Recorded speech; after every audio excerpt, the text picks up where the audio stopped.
Gabby. Whoa. Come on, Mellissa. We got to get Gabby, baby. She ain't nothing. You beat her yesterday. You going to beat her today, Mellissa. I'm sorry about that. I didn't hear her. You going to beat her again. You embarrassed her at 200. 21.99. Set the field beginning. Gabby scared. I see it in her face. She's scared. Gabby Thomas is scared. She's scared. Come on, Mellissa. Gabby Thomas is scared. I see it in her eyes. She's scared. No, I want Mellissa to win.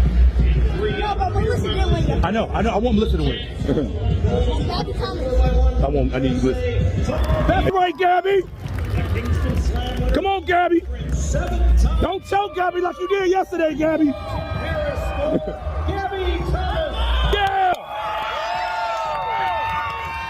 You a choke artist. You going down, Gabby. You going down, Gabby. You going down, Gabby. We're doing it for Track Spice. Okay, Track Spice in the house. Come on, Mellissa. Mellissa got married this year. Got a black husband. Gabby got a white guy. I want Mellissa to win. Come on, Gabby. You know what time it is. All right, give it up for Track Spice in the house. Huh? You know what I'm doing here. I support track and field. What's up, everybody? It's Mr. 100K, a day with another episode of the biggest hater in track and field. Today, we're going to be talking about Gabby Thomas, Grand Slam track, and Gabby Thomas's lies, saying that I followed her around the stadium, that I harassed her, and that I have been basically stalking her. All lies. Now, the meet was great. Number one, great people, great weather, great atmosphere and everything. Gabby Thomas had absolutely no chance of winning the 100-meter dash. She has never even broken 11 seconds legally. The sports books had her as plus 1,000 odds for winning the race. That means if you bet $100, you win $1,000 if Gabby Thomas wins the race. When you see odds like that, it is very, very clear that Gabby Thomas has almost no chance of winning. And the odds makers have a very unfavorable opinion of Gabby Thomas in this particular event. So she wasn't even a factor at all in this 100-meter race at all. Mellissa Jefferson has been on a tear. I don't think Gabby Thomas was even going to have a chance to even beat Tamari Davis, who ended up getting second. So, of course, I'm at the start line. I talk to all the fans, talk to the athletes, yell things, support the ones I want to support, and I boo the ones that I want to boo, the athletes that I don't like. But, of course, Gabby Thomas is there. She had no chance of beating Mellissa. I wanted to cheer on Mellissa, and I wanted to boo Gabby. And I did that. So, I did that. Gabby later walked past me, and she spoke to me. And she said, "Hey, what are you doing here? You're just a heckler. You're heckling." She laughed, smiled, and kept walking. That was the last time I saw Gabby. But after all of that interaction, of course, she goes on Twitter. She goes around and lies and posted this tweet saying, "This grown man followed me around the track as I took pictures and signed autographs for fans, mostly children, shouting personal insults.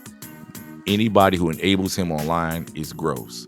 Now, of course, this was an absolute lie because the video that I subsequently made after, the 100-meter race. Now, let's also be clear. The women's 100-meter race was the second to the last event for the day.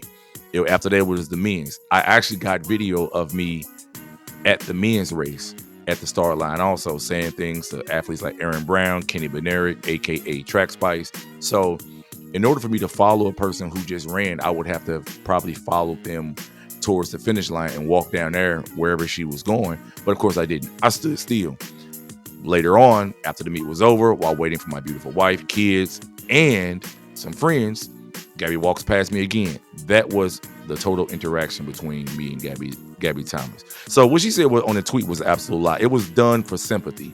Now, if you guys have a chance, go onto her Twitter and you can see all the comments and things that she said in response to these tweets. Of course, she's been looking for sympathy. This is just another way in which people go out their way to criminalize black men's behavior, because all we're doing is talking, all we're doing is hanging out and enjoying the atmosphere. Nothing other than they do at football games, basketball games, and other sporting events, soccer games. But of course, when I do it, it's harassment, it's stalking, it's threatening. Of course, that's just how they want to do black men. And of course, it's no surprise that Gabby Thomas would push that narrative because she's with a white guy. This is the real reason why I don't like Gabby Thomas.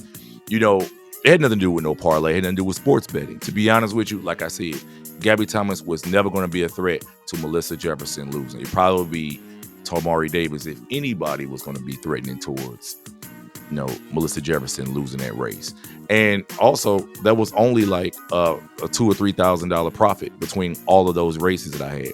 The bigger issue that I had was losing another 7-leg parlay, which involved Jasmine Jones having to win.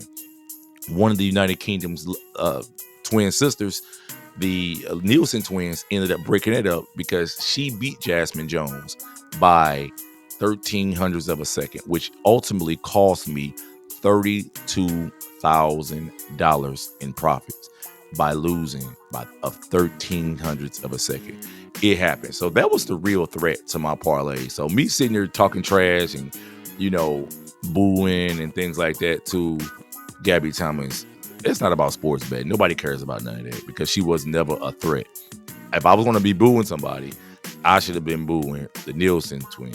I should have been yelling at or going off on Jasmine Jones for allowing the Nielsen twin to beat her out of lane 2, which killed my $32,000 parlay. Think about that, guys. I won every leg. 6 out of 7 legs ended up winning on that ticket. The only thing that cost me $32,000 was the fact that Jasmine Jones lost the 400-meter race by 0.13 of a second. 0.13 of a second made me get 0 instead of $32,000. So that should tell you something right there. And that should tell you exactly where my anger or frustration should have been if this is all about sports betting. So in the end, it's not about sports betting. It's about cheering the athletes that you like and booing the ones that you don't like, just like they do in all other sports.